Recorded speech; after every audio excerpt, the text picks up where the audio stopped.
What is up, everybody? Welcome back to the channel. Today we're going to be learning about another commonly used indicator that we're going to use on our chart. And this indicator is also going to help us to determine the trend direction in the stock's price. So before we get started, why don't you head on over and smash that like button. And if you haven't already, subscribe to the channel. So what we're going to be learning today is going to be the RSI.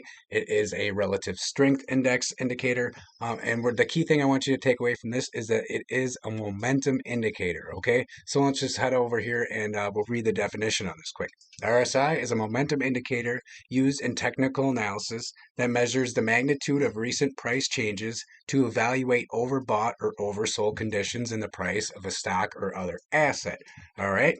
Traditional interpretations and usage of the RSI are that values of 70 or above indicate that the security is becoming overbought or overvalued, and that it may be primed for a trend reversal or a corrective pullback in price. An RSI reading of 30 or below indicates an oversold or undervalued condition.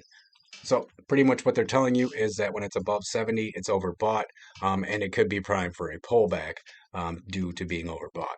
And same goes for down here, being oversold. Could give you a signal that there's going to be more momentum coming in and more buying pressure. So let me take you over to the chart here. I'm going to show you some examples, and then I want to show you some examples of a divergence. And this indicator is pretty simple. You won't take too much time on it, but let's just head on over and I'll show you what I'm talking about. All right, so I brought us over to Apple's chart, and I just wanted to show you a couple examples of how you can use the RSI with the MACD to help you. So if we look over here, we can see that our MACD line is struggling to cross our signal line, but you can see that it popped up here, and as did the RSI, the momentum indicator. So it has popped up here, and normally another thing to take away is a lot of the times, and not always, you will get it an overbought value to oversold value. So it will, be overbought, come down and be oversold, go back to overbought, down to oversold. And as you can see here, it doesn't always do that, but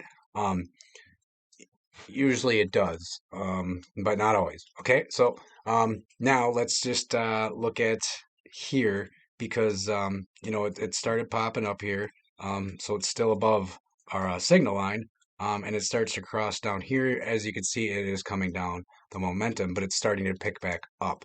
And as you can see, our momentum is about the same. We are a little higher here in price. So the key thing to take away is now that we're overbought, it should come back down. It's primed for a pullback, and it did. It came back down to being overbought, and then it tried to cross that again. But a thing that I want you to take away from is over here. You can see that our MACD line is well above our signal line over here, and it's pulling away, but it's dropping down. So we're wondering what's going to happen as it's coming down. We can see our MACD line has crossed our signal line, and it's starting to come back down.